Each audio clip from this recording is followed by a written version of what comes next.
Let's see now. Hello, hello. Yeah, okay, so we had to put on pants just in case I like strolling around in the buff when I'm home alone. But yeah, so these are the BMWs, the 303s that I bought in 2003. And I don't know, I don't know what the hell that was. I think I read something about these, or yeah, I think it was these. I think it was Stereophile magazine I was watching, and the guy was talking about he was gonna buy these, and but he bought the the ones up from this. I forgot the number on the ones up from this though. But these are 303s. I'm not sure if those are 306s, and it was really amazing because I was looking for some kind of review on these to see if anybody likes them. But yeah, so they're completely different now, though. And you see over there, at the bottom, that yellow thing. That's the crossover that I decided to put outside. Is that? Yeah, that's the crossover that actually goes inside. But I decided to take a shot, try something different, different tweeter, different woofer, because this is the original. Damn it! Hope you can see my hideous feet. Crap. This is the original woofer that I modified, made it look ugly, because it looks more manly, and I think that might have damaged it. And but let's see, they're definitely out of warranty though. But I think this is the bad one because it keeps cutting out. When originally, I pulled it out. I tried this. What the hell is this? This is Fosgate, Rockford Fosgate. I wanted to see how these sounded. The mids and the highs are not bad. I was trying to replicate a LS50, and I find it just a crap load more fun modifying these things just to see what you can get out of it. And so yeah, I would replace it. I replace this woofer. I think it had like a regular cone. It had like a regular, cover like that. But I was experimenting with it, and but I mean, it lasted for quite some time now, though. Let me see, what is this damn thing? Yeah, that's the back of that. 90 watts peak, 4 ohm, 45 watts RMS. And so, what the hell is that? Look, this one just says B&W on it. And, but you can see the basket even looks superior to this one. And I tried this one. This one has no, see, oops, this is more like a guitar speaker. This is very flat. It has no depth. This one, it looks like it's trying to turn in when it gets to the tweeter. You see there's what do they call those things? Coax or some crap like that. The tweeter's embedded into the woofer. But you can see the depth. I don't know if you can see the depth on this camera though. And you see, I think you can, how flat those are. And you can see kind of in the middle there, the way it bows in, I don't know, actually on the camera, the Fostex, that I keep forgetting what the hell they call that thing. It looks almost as well. I guess if you keep looking at it, though, the original B&W looks more concave or incaved or whatever the hell you call that. But yeah, but the surrounds, though, you could see like this one, it has like this rubber surround, and that one has a rubber surround, the original, but this one doesn't have a rubber surround, and this one has a rubber surround. I didn't realize that because I was just using this one. Let me see, I think this one's 15 watts per channel, 4 ohm or something. See if I can see it. No, it doesn't say it, but yeah, imminent. And then this one, I looked at the back of it. Damn, I forgot. I think that one's 4 ohm also. And but that one's 30 watts per channel. Oh wait, I don't know if this one's. Oh wait, let me see it. Does it say it? Yeah, this one's 4 ohm. I'm not sure if that one's 4 ohm. I'll have to look it up. So, but I got these two. That one that I'm looking at right now that I'm showing you, and the one that's in the B&W box from, what is that, Dayton Audio? I think one was like $15 each or $15 a pair, some ridiculously inexpensive crap like that. And same thing with the tweeters. Those tweeters are Dayton Audio, and those are like $2.40 each. Kick ass though. I swear to God, with that crossover, um, the original woofer definitely way more bass, way killer bass. I swear to God. But I kind of like the way these things sound. I think I couldn't get this one as straight. This one's closer to the bottom down there. There's more. Damn it. Sorry. There's more space on the top. I don't know why I was struggling with that one. This one's about even on the top. See the original. It has a better surround. See how that you can see that larger surround. But so I had to drill new holes. But they both sound good. The originals and this woofer. I'm not sure if this is the one that was 2 for 15 or $15 each. There's something I think maybe this one was pretty cheap. It might either this one or that one. I don't remember, but they're both dirt cheap though. And but I think they use that one in their Dayton Audio speakers. That one's for like $39. Probably why they're so cheap though. No, not 39, $29. The hell am I talking about? And people were saying that I mean, I don't get very many reviews on them, but I don't because I check it on YouTube. But they were saying they don't sound bad, but now they make them with the AMT tweeter, and I'm dying to try that. But the tweeter itself, the AMT tweeter alone, is like I think $25. I think it was up to 30, and then they dropped the price. Like you can buy each $30 each, not $30 for the pair. But I mean, you can the with the box and the woofer, and that woofer that's in this box right there, it's like $50. So you might as well just buy the whole damn speaker, instead of just the tweeter by itself. And but it's like I don't like having a whole lot of crap around the house, but it might be useful later. I don't know. It might sound better than this one, and but it doesn't sound too bad. It definitely lost a bit of bass over. If I can just put that in the frame, that one right there, the original woofer. The other one still works, and I'm wondering though if it was because I left it up like that and dust got in there, because I sprayed it with some WD-40, let it soak in, and then like worked it up and down because I thought it was a little scratchy. I think something got in there, and so it was moving really smooth. So I put it back in. I might still try and put it back in. I'm loath to throw it out. So I used to just throw everything out, and then it's like I was gonna throw these boxes out, because I thought they sounded the worst. But since I put in that new tweeter, because it came with a tweeter like this one, but I'm not sure if this is the same though, if they use the exact same tweeter. I think they did. And but I took that one out. I think that one that came with these, I thought it was a little smaller though. I've never compared them back to back, but I was like, I wanted to try and change this tweeter. I dented that one. I don't know what the hell I did with the other one, but I swear to God, I find that these work better than those originals. And but I find the mid range is really spectacular though. It's like, but it really is lacking that bass though. But the bass here though, I mean that thing, I think that's a guitar speaker though, because the guitar speakers, they don't have to move that much, because it's mostly mid-range. But when you try and go down to the bass and things like that, we're talking, it needs to have a little more free movement. So with that foam surround, I think it makes it move a little better. I wish I could have gotten the one in the middle there, those Fostex, and that was cool. But I think I tried it with the extra tweeter and with that tweeter, but with that tweeter, it sounds pretty sweet, actually. But it's just that it has no bass to complement.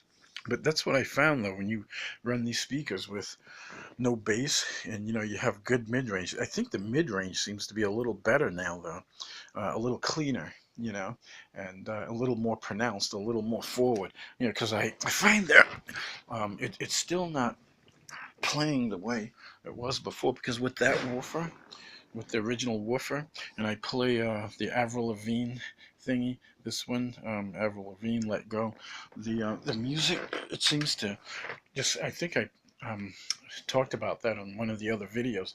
The music seems to float right in front of the speaker, or like off on this one, off to the right a little, and then behind it, off to the right, and then the center. Also, most of the music's coming out of the center, and because the rack is over there. That's a bitchin' rack too. I think I paid like 149 for that back in 2004, 2005 or something. And it's like these Target. These things are really heavy. I got them on sale. I think it was Audio Advisor. I think that I got both of these. This one, I think, let me see, did I get these first? Or I think I may have gotten those first for like 149 also. I couldn't believe the quality. Those things are really heavy. They make a difference. As I try and put these on the floor, the bass improves, but it's like this, it sounds muddy. The high frequency and the high frequency and the mid range, it's like it almost goes away on the floor, but the bass improves a little.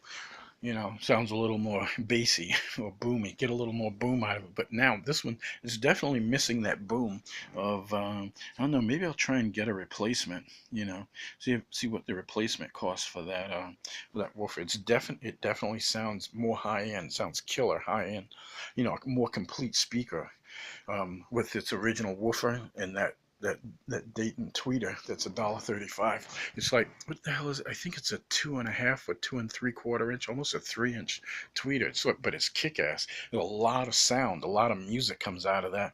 I'm not sure what I think it's maybe 10 watts or something it handles. And but I was trying these. I'm wondering if I should try this, because I got this for $5. This tweeter. This thing is smooth as hell, but they don't make them anymore. I was gonna try and get more of these, but I don't know. I was trying it with something, and it wasn't compatible though with what I was trying to set it up with. Let me see. What is this? If I could see the back on there. Let's see. Will it come in? Will that damn thing focus? I don't know if it'll focus or not. Yeah, it looks like it's not gonna focus, but it just says made in China. What the hell is the name of this damn thing? Silver Flute.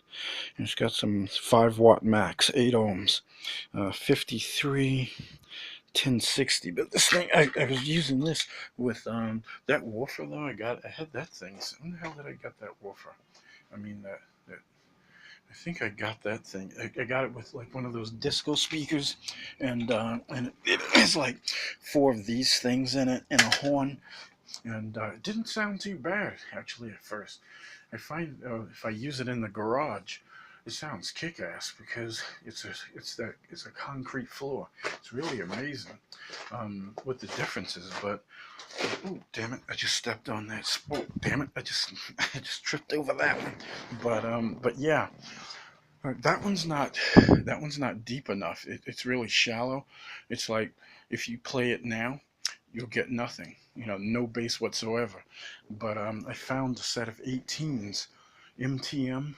They have a 100 sensitivity. Uh, uh, what is that? 100, 1 meter sound pressure level, 1 watt, 1 meter. You don't need a box for those things. That is so impressive. That bass sounds smooth as hell. I mean, it's rocket. You don't need a crossover or anything. These you definitely need a crossover for, or it almost sounds like that. Those are 15s, and I think this is a 6.5 inch. Actually, these are all 6.5 inches, but yeah, that thing it is just it's just out of this world. That MTM bass driver. But this one, I tell you, the mids, it feels like it's slightly lacking though in the bass. And I don't know, maybe it'll give me a reason to try. I wanted to wait for the price to go down. That new Dayton Audio floor standing speaker. So I always worry about bumping into these and knocking them on the ground, knocking them on the floor, and then it falls into something else and breaks something else. But that new one is very slim. I love that, and because it uses 2 4 inch woofers and one tiny, I think it's a 1 inch tweeter. I love how slim it is, and it's called it a transmission line because it has, the port down at the bottom of the speaker. But they keep saying though, I was just watching somebody, I forgot who the hell that was. He did a review, and I think Steve Guttenberg did a review, and a couple of other people did a review on it, and they were comparing it to the ELACs, and then the other guy compared the ELAC 6, what is that, 6.2, something like that, and they were saying that it's not a bad sounding speaker, but the ELACs were better. And then they compared it to yeah, those ELACs. If you wait till Christmas, I think Amazon might have it on sale again for what the hell is that? Might have it on sale again for, you know, very cheap.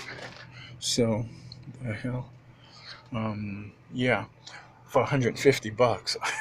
That is, you can't beat that. That is kick ass. 150 bucks for those speakers. I thought they sounded a little dark. Nice bass though, you know, but I think they needed. They're not. They're not. They're not. I don't know. They need to be a bit brighter, you know, but really not bad at all. I find though, you know, depending on the type of music that you play, because I find that all these speakers, no matter which one, I was using the computer, like an old computer I have, and it's slow as crap. I don't know what the hell is the matter with that damn thing. I want to try and hook it up to fix it up and get it to just to use it for the internet to stream music over YouTube. And but I noticed with classical and jazz, doesn't matter what speaker I use, because everything seems to be mostly in the center. It's like everything sounds beautiful as hell.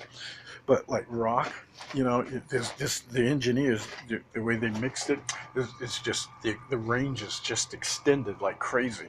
You know, it's like I remember listening to, like, going to a concert and listening to, you know,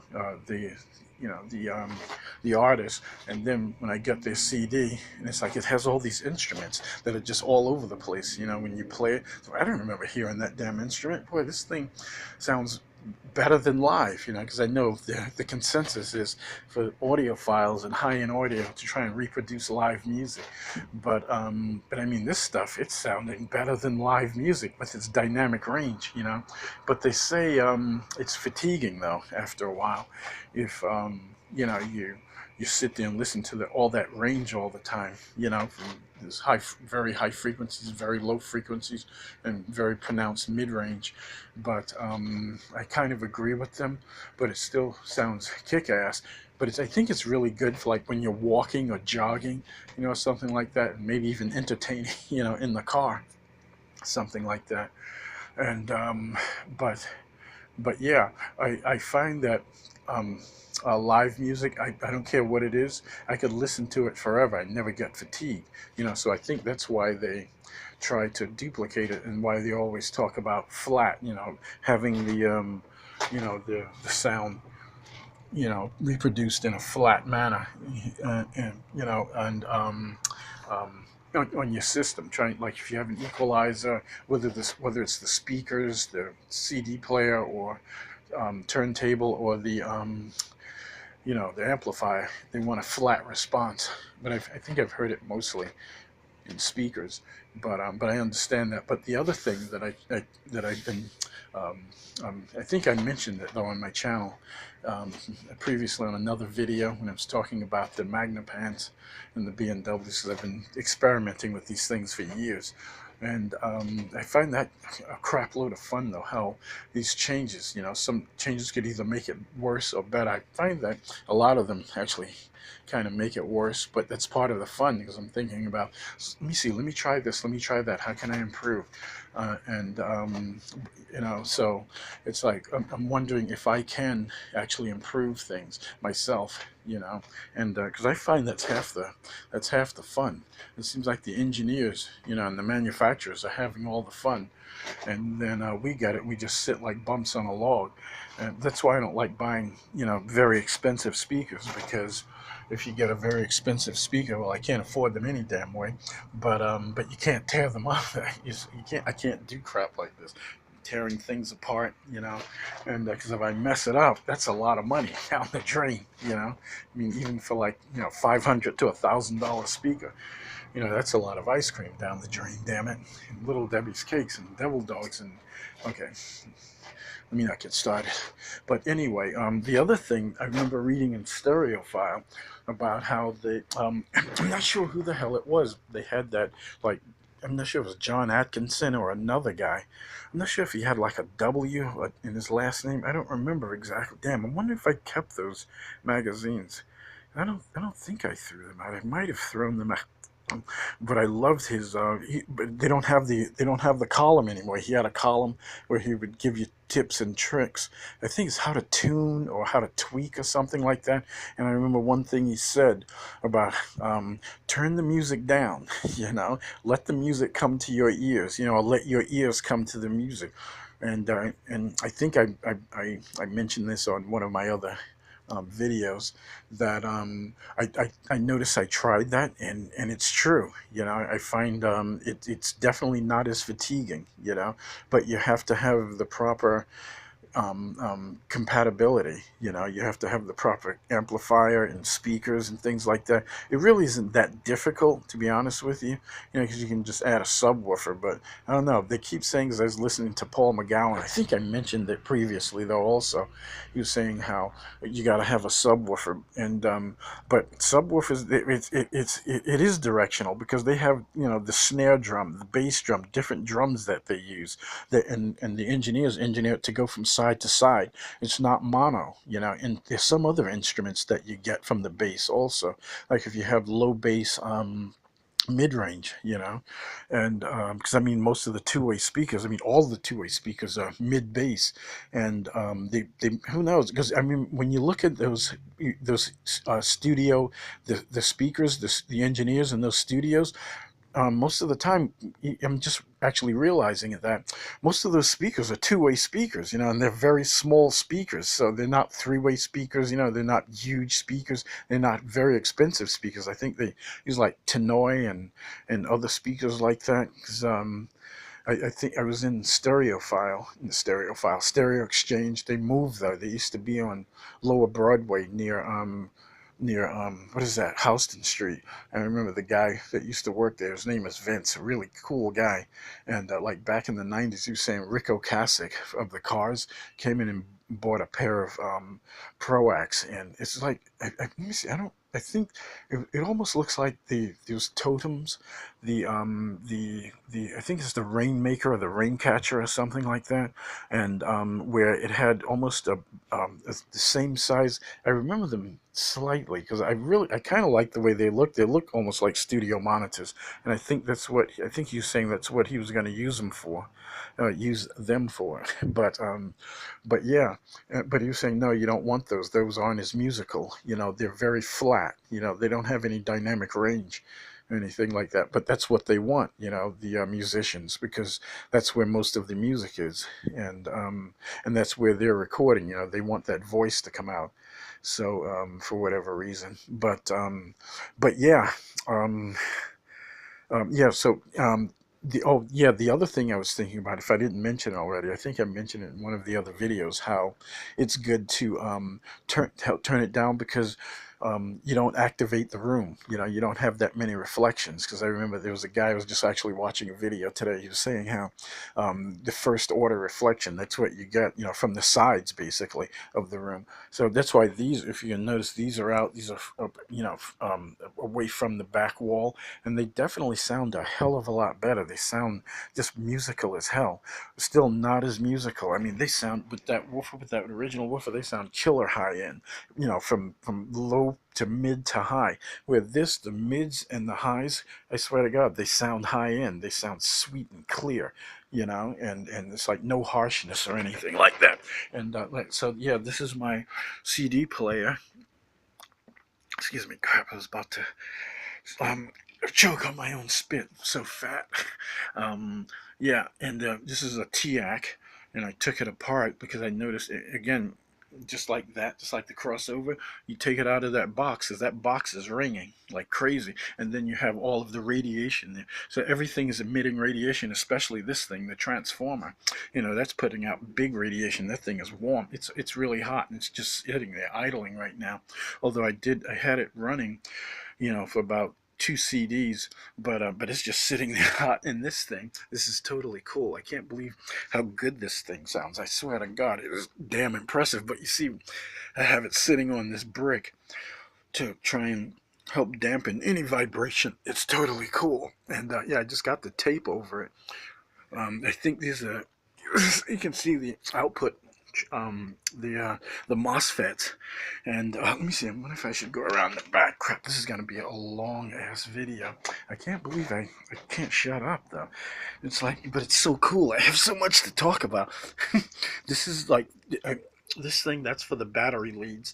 So you can use 8 AA batteries, but you can see like those caps there, how little that. The thing that I'm attracted to this about is that the the the transformer is out of the box, you know, like a regular amplifier, you know. So there's nothing radiating information. It usually just uses like a little curved plastic box. Yeah, this is the Dayton Audio. I don't remember what the hell this thing is. I'm not sure if it's a 15 watt or 25 watt. I think it's 15 watt. It's like $25 or $30, $35. I was thinking, you know, the way they talk about it, it can't be that bad. But it's the short signal path that I think about, you know. And I tried this with the Magnapan, the MMG, and yeah, nobody's home. This one actually wasn't that bad. This is the Kenter. That was like 33 bucks. Yeah, the Magnapans. When the hell did I get those? I'm not sure if that was 2005 or 2008, but like I try and take, I don't know, I didn't notice a difference with that one. With the Kenter, I'm not sure you have to, but it can't hurt. But they have the wall warts. That big ass block. That's the output transformer, and I think it's five amps, 12 volts or 13 volts or something like that. But I noticed there's definitely a difference though. There's definitely improvement when you take that thing out of the damn box, because the energy, you know, the magnetic field isn't radiating inside there, and the chassis isn't ringing like crazy. And yeah, see, I had that thing, that GLI. I think I got that back in '99 or 2000 or something. And they claim that it's 50. Oh, what is it? 500 watts.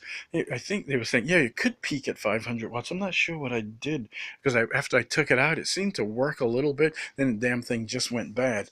And I got those with the speaker boxes. I'm not sure if I showed that before though. But yeah, shit, we're going on 27 minutes now. But I say take a shot. You know, okay, this is my Jolita. I think I showed that before. When the hell did I get that? I think I got that back in 08, 2008, and I really messed that up. I'm going to have to send it to this guy in Manhattan, Blackie Pagano. He repairs. I'm not sure what he charges per hour. I got to find out. But I don't know, it was working just fine, because I took like the covers off. I noticed there was a slight improvement, but I have those, you see those Black Diamond racing cones. With that rack, I don't need it as much because it doesn't vibrate like crazy. You know, but if you put it on like a regular piece of wood that isn't really designed for music, you're gonna need those Black Diamond racing cones. Yeah, let me see, what the hell else did I what to say? Yeah, I thought just eliminating vibration and getting it out of that, getting your system out of that harsh environment and inside the box, because it rings. You know that when just any little vibration, you know, that it's coming from the speakers, like the speakers sometimes they may hit like a certain frequency that just happens to be, you know, in tune with the chassis, and it'll start vibrating like crazy, you know. And you won't notice it until you take it out of the box, and then there's an improvement, and you're sitting it, you know, don't sit it, you can't sit it on anything metal, you know, maybe just sit it on a slab of wood. You know, I kind of got this thing sitting on, because it has its own spikes, and then I have it sitting on a piece of wood, and that thing has like a 3 or 4 inch screw, like a wood screw. Let me see if I have an example of what that screw looks like, but just see, like that. It's like, and it goes through, and I think I mentioned that before. So it almost like has double dampening. So I find it anchors it, you know, a little more, but it's sitting flat. And the other thing I want to do is get screws that come up from the bottom, get little screws like that, or maybe even the 4 inches that come up from the bottom here underneath, and so the the speakers will sit on that. I think that because sitting on that little platform is probably vibrating a little, and this thing that you have to avoid. So if you have those spikes, those speakers, you only need maybe three, like one in the front, or either two in the front and one in the back, or one in the front. I know it looks cooler when it has one in the front and two in the back, but it's like anything, like if you can get, actually I'm thinking, because I don't think it'll hold, but I might need a small piece of wood though, that could or either several small pieces of wood, like maybe I could cut this up into three pieces, like three blocks, like, because this is like, I don't know, was it 8-9 inches, and just cut it into three blocks, put it through the bottom so it'll come stick up through the top, and then put like a little, just a little, cut it to like maybe 3 inches or 2 inches, try and make it even, and then put one in the front, one, and two in the back, with the wood screw coming up. It's almost like a drywall screw, but it kicks ass. It seems to work with everything. They're really great for speakers. Especially if you're changing, the speakers in and out a lot doing experiments, because those speakers, those tweeters, they fit like a glove, somehow, and the woofers don't look bad, but I had to modify them. They won't fit because they're designed for that ring, but that ring, there's too much space now, so it's supposed to like screw in a lock into a ring. They come in, they go in from the backside, so you have to like actually put the tweeter in from the, you have to remove the woofer, put the tweeter in from inside of the box, and then you like screw it and it locks down. But yeah, crap. Okay, I'm up to 30. I'm past 31 minutes. Last time I tried to do that, I had to re-sign in or something. They made me register as some crap or sign in if it's over 30 minutes. I can't believe I've been yakking for 30 damn minutes and I still got a crap load of crap to say. But yeah. I don't know. I'll talk about the pile. I don't know if you could see it over there, and these things dirt cheap. Like, I was thinking about that PS Audio power plant, and this thing, you got to get one of these. That's kick ass. I think that thing made a big difference. And that thing, what the hell's the name is? I think it's Acoustic Research. This thing, it's like, I don't know if I'm not sure if I've way to get this thing from anymore, but it's totally kick-ass though, I swear to God. And crap, see this pile, it's what the hell is this, the PS900, I think it is. Can you see that? Like $113, and that, I swear to God, it made such a difference. It makes, oh, I'm trying this thing, I don't know, I think I've mentioned this before, but sometimes I guess it means, yeah, you can see it flashing, the PS Audio noise harvester. It might be, I'm not sure. I mean, his son said it doesn't really affect. Paul McGowan says it cleans up the sound, cleans up the electrics. He's supposed to put them all over the house, but like at $100 piece, I don't think so.